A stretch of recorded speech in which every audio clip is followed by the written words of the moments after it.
This is Pawan and you are watching I am Indian.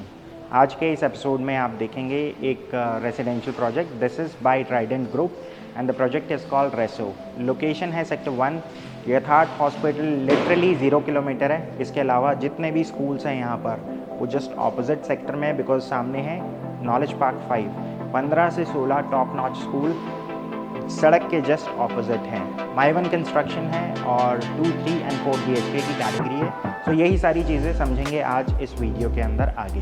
तो आप में से बहुत सारे लोग नोएडा एक्सटेंशन की ज्योग्राफी से अवेयर नहीं होंगे। सो गौड़ चौक, जिसको किसान चौक के नाम से भी जानते हैं, अप्रॉक्सीमेटली यहाँ से 3.5 किलोमीटर का डिस्टेंस है। पहले समझते हैं इस लोकेशन के आसपास कौन से ऐसे प्रोजेक्ट्स हैं जो ऑलरेडी डिलीवर्ड हैं। सो लेफ्ट हैंड साइड पे ट्राइडेंट ग्रुप का ऑलरेडी एक डिलीवर्ड प्रोजेक्ट है, ट्राइडेंट एम्बेसी। थोड़ा और आगे जाते हैं तो पैरामाउंट, स्टेलर G1 और एज सिटी सबसे लास्ट में प्रोजेक्ट पड़ता है। राइट हैंड साइड पे अगर हम टूवर्ड्स गौड़ चौक की तरफ मूव करते हैं तो यहाँ पर सबसे पहला जो प्रोजेक्ट है, इमीडिएट जो एडजेसेंट प्रोजेक्ट है, दैट इज एक्सप्रेस एस्ट्रा। उसके जस्ट पीछे है राजहंस रेसिडेंसी। और इसी लोकेशन में और आगे की तरफ चलते हैं तो यथार्थ के बाद हवेलिया वेलेंशिया और उसके बाद अरिहंतार्डन सुपरटेक इको विलेज 1। इस लोकेशन के जस्ट ऑपोजिट हैं नॉलेज पार्क 5 और सेक्टर 2, जहाँ पर मेजॉरिटी स्कूल्स हैं नोएडा एक्सटेंशन के। यहाँ तक कैसे पहुँचना है? अगेन बहुत सिंपल है। आपको यहाँ तक पहुँचने के लिए 2 रूट्स हैं जो फॉलो करने पड़ते हैं। अगर आप NH24 या वेव सिटी सेंटर की तरफ से आ रहे हैं तो सबसे पहले आप पहुँचेंगे गौड़ चौक। यहाँ से आपको लेना होगा राइट टूवर्ड्स पंचमुखी हनुमान मंदिर। जो लोग सेंट्रल नोएडा या सेक्टर 79 या फिर 78 की तरफ से आ रहे हैं, अगेन वो भी न्यू हिंडन ब्रिज को क्रॉस करके पहुंचते हैं सबसे पहले पंचमुखी हनुमान मंदिर। अब यहाँ से आपको लेना है अगेन राइट और इसके बाद अप्रॉक्सीमेटली 2 किलोमीटर के बाद राइट हैंड साइड पे ये प्रोजेक्ट सिचुएटेड है। सेक्टर 1 की एक और एडवांटेज ये है कि यहाँ पर जितने भी प्रोजेक्ट्स हैं वो सिर्फ आउटर पेरीफेरी पे हैं। इसके पीछे की तरफ इमीडिएट कोई हाई राइज़ नहीं, इनफैक्ट इस तरफ भी कोई हाई राइज़ नहीं है। अब यहाँ से जो पूरा प्रोजेक्ट है वो शुरू हो जाता है। स्टार्टिंग में ये इसका कमर्शियल आ जाएगा, लोअर ग्राउंड और ग्राउंड फ्लोर की शॉप्स रहेंगी। यहाँ पर इन्होंने एक्चुअल लॉबी और स्ट्रक्चर के अंदर सैम्पल हाउस जो है वो रेडी कर दिया है। अब इसके बाद ये इसकी बाउंड्री रहेगी। इमीडिएट जो अगला प्रोजेक्ट है ये एक्सप्रेस एस्ट्रा है, जिसमें ऑलरेडी कंस्ट्रक्शन जो है वो टॉप फ्लोर तक पहुँच चुकी है। प्रोजेक्ट की बात करें तो एज़ पर रेरा दिसंबर 25 इसकी एक्सपेक्टेड हैंडओवर डेट है, लेकिन अगर डिलीवरी बिल्डर के हिसाब से देखें तो बिल्डर इसमें नेक्स्ट ईयर सितंबर तक का टारगेट कर रहा है। इसमें अच्छी बात यह है कि साथ में जो प्रोजेक्ट बन रहा है, this is Express Astra, immediate boundary share होती है और उसके अंदर भी मोर और लेस कंस्ट्रक्शन कंप्लीट हो चुकी है। तो दोनों प्रोजेक्ट मोर और लेस सेम टाइम फ्रेम के साथ ही डिलीवर होंगे। अब इसके बाद हम यहाँ से चलते हैं टावर लॉबी में, जहाँ पर एक डमी मॉडल रखा है जिस पे आप थोड़ा बहुत प्रोजेक्ट का ओवरव्यू समझेंगे। उसके बाद हम देखेंगे एक सैम्पल यूनिट। सो ये रहेगी रिसेप्शन टावर लॉबी। सो यहीं से आपका जो एक्सपीरियंस है वो शुरू हो जाएगा। रिसेप्शन लॉबी को एक्सप्लोर करने से पहले मैं आपको यहाँ पर जो पूरा प्रोजेक्ट है वो ब्रीफ कर देता हूँ, so that it becomes easy for you to correlate and understand. 3.25 एकड़ का पूरा प्रोजेक्ट है। 5 रेजिडेंशियल ब्लॉक्स इसके अंदर प्लान्ड है। स्टार्टिंग के जो 2 ब्लॉक्स हैं ये बड़े साइजेस को केटर कर रहे हैं, जिसमें 3+ स्टडी और 4 BHK की कैटेगरी है। हर फ्लोर पे यहाँ पर 2 लिफ्ट्स और 4 फ्लैट्स का प्रोविजन है। रिमेनिंग के जो 3 टावर्स हैं इसके अंदर 2+ स्टडी और 3 BHK की कैटेगरी है। अगेन 2 लिफ्ट्स का ही इसके अंदर प्रोविजन है। 14,000 स्क्वायर फीट का क्लब हाउस एरिया है। जितना भी ग्रीन एरिया है ये सारा पोडियम लेवल पर है। तो यहाँ पर आप देख सकते हैं ऑलमोस्ट 4 टावर्स जो हैं वो फेज़ 1 का पार्ट रहेंगे। पीछे वाला जो टावर है वो फेज़ 2 कह सकते हैं जिसको। सो ग्रीन एरिया जो है इसका पोडियम लेवल पर है। इसके जस्ट साथ में इमीडिएट जो बाउंड्री है वो ट्राइडेंट एम्बेसी के साथ शेयरिंग में है। 14,000 स्क्वायर फीट का क्लब हाउस रहेगा। सो क्लब हाउस 2 लेवल के ऊपर फैला हुआ है। तो इसमें फ्लोर टू सीलिंग हाइट जो है वो काफ़ी अच्छी है, 14 फीट। एग्जैक्टली इतनी ही हाइट रिसेप्शन लॉबी की भी है। सो इनफैक्ट यहाँ पर अगर आप इस प्रोजेक्ट के अंदर देखेंगे तो फर्स्ट फ्लोर पे कुछ फ्लैट्स ऐसे हैं जिसके अंदर आपको पूरे घर के अंदर 14 फीट की हाइट मिलती है, इवन दो वो आज हम कवर नहीं करेंगे। सो अभी रिसेप्शन लॉबी में अगर आप देखें तो ये 14 फीट की फ्लोर टू सीलिंग हाइट है। एंटर करते ही बिल्कुल लेफ्ट हैंड साइड पे कंसियार्ज कह सकते हैं या फिर रिसेप्शन एरिया रहेगा। इसके बाद ये वाला जो पोर्शन है ये वेटिंग लॉन्च और इससे आगे की तरफ लिफ्ट लॉबी एरिया आ जाता है। So this is exactly how the interior has been done. 14 feet की फ्लोर टू सीलिंग हाइट है रिसेप्शन लॉबी की, और इतनी ही हाइट क्लब हाउस की रहेगी। क्लब हाउस 2 लेवल्स के अंदर डिवाइडेड है। तो अब यहाँ से चलते हैं सैम्पल की तरफ। यहाँ पर जिस टावर में अभी हम हैं, this is called tower number 5। Her floor पे 4 फ्लैट हैं और 2 लिफ्ट्स का प्रोविज़न है। इसके अलावा 2 स्टेयरकेस पैसेज हैं। एक पैसेज यहाँ पर है, एक पैसेज यहाँ पर रहेगा जिसको टेम्परेरीली अभी इन्होंने क्लोज कर रखा है। इसके बाद ये वाला जो पोर्शन अभी आप देख रहे हैं, ये लिफ्ट के लिए रहेगा। 2 लिफ्ट्स रहेंगी। फ्लैट की ओरिएंटेशन कुछ इस तरह से रहेगी। 2 फ्लैट आमने सामने हैं और 2 फ्लैट बिल्कुल इसके जस्ट ऑपोजिट। तो ये वाली साइड में 4 BHK, लेफ्ट हैंड साइड पे 3+ स्टडी के ऑप्शंस हैं।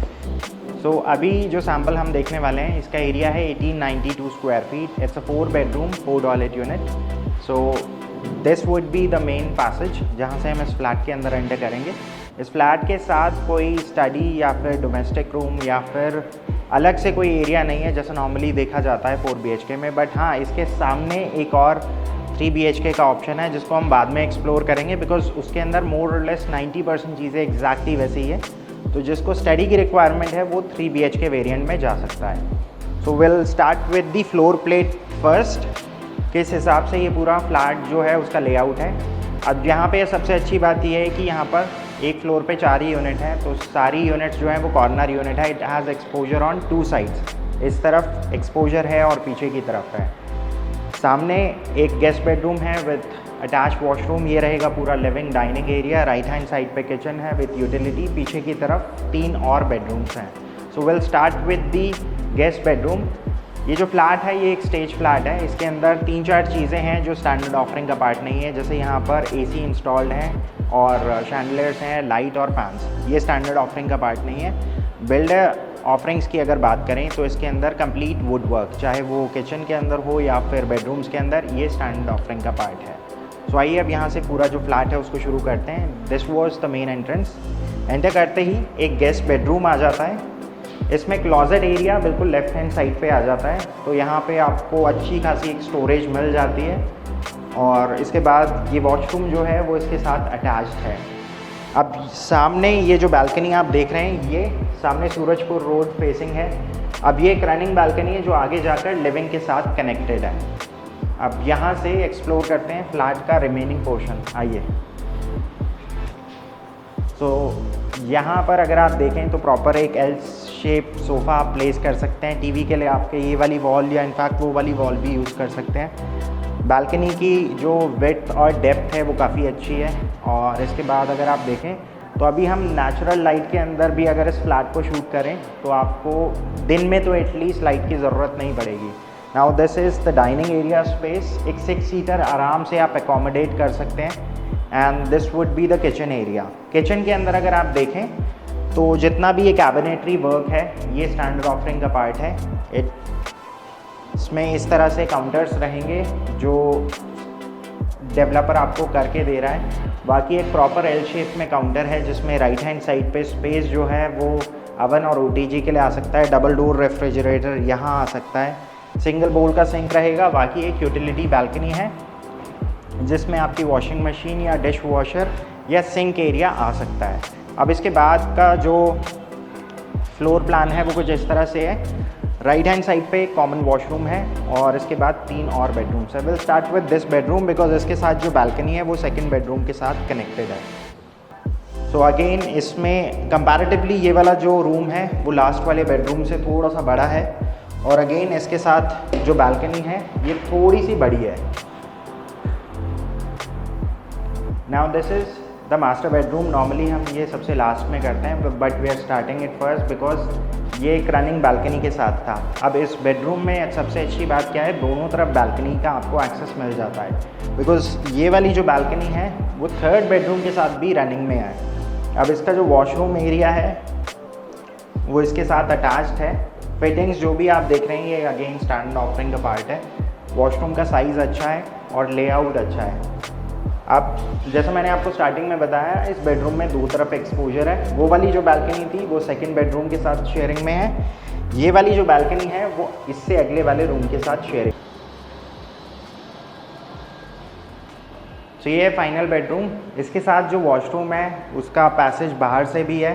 तो ये कॉमन वॉशरूम की तरह भी वर्क करता है। तो इस तरह से आप इसको once you take the possession, बहुत सारे लोग क्या करते हैं, ये बेडरूम का जो एक्सेस है इसको बंद कर देते हैं परमानेंटली। सो ये वाला जो एक्सेस है उसको ओपन रखते हैं, बिकॉज इस तरह से आपके जो दूसरे बेडरूम्स हैं उनकी प्राइवेसी बनी रहती है।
अब यहाँ से आगे का जितना सेगमेंट है इसको आपने थोड़ा सा ध्यान देना है, बिकॉज अगर आप इन पहलू पे काम कर लेंगे तो ट्रस्ट मी आपके 10 से 12 लाख रुपए या फिर 2 से 3 मंथ का जो प्रेशियस टाइम है हाउस हंटिंग का वो बच जाएगा। मोस्टली लोग जो अफोर्डेबल हाउसिंग में आते हैं या फर्स्ट टाइम होम बायर्स होते हैं, दे कम अनप्रिपेयर्ड। वो इसलिए बिकॉज इनको अपनी रिक्वायरमेंट्स पता नहीं होती है, और सबसे अहम चीज़ ये सबसे पहले अपने जो बजट है उसके ऊपर वर्किंग नहीं करते हैं।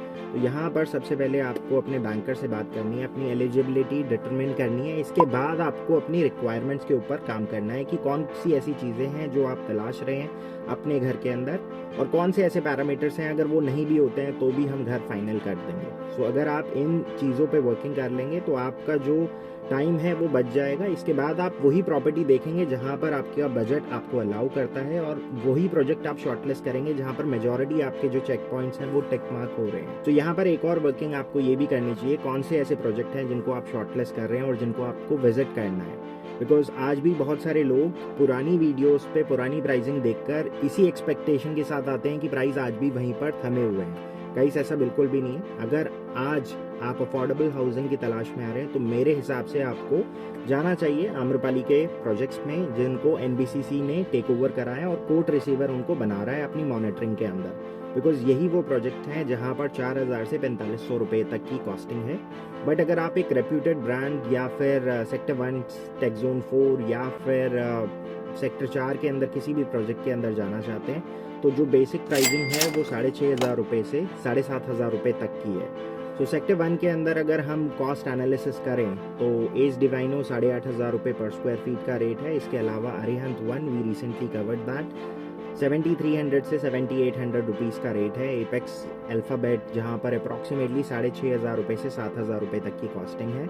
अगर सेक्टर के जस्ट ऑपोजिट चले जाएं तो निराला एस्टेट है, अगेन वहाँ पर भी जो कॉस्टिंग है 7500 रुपीज़ तक चली जाती है।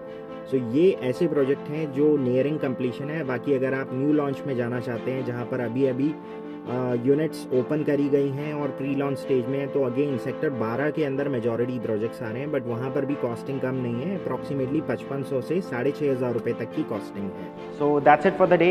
ये था ट्राइडेंट एम्बेसी रेसो, एक upcoming residential project in sector 1 Greater Noida west. 2+ study 3 BHK and 4 BHK की कैटेगरी है यहाँ। और जो सैम्पल आपने आज इस वीडियो के अंदर देखा, इसकी अगर कॉस्ट की बात करें, अगर आप ऑल इंक्लूसिव प्राइस के हिसाब से समझते हैं तो 1 करोड़ 40 लाख के आसपास इसकी कॉस्टिंग आती है। पर स्क्वायर फीट वाइज रेट मैं आपको ऑलरेडी बता चुका हूँ। इसके अंदर इजी पेमेंट प्लान के ऑप्शंस भी अवेलेबल हैं। For more information you can give us a call at the number mention below. सो आज के लिए बस इतना ही। I will see you guys tomorrow. So till then take care and good bye.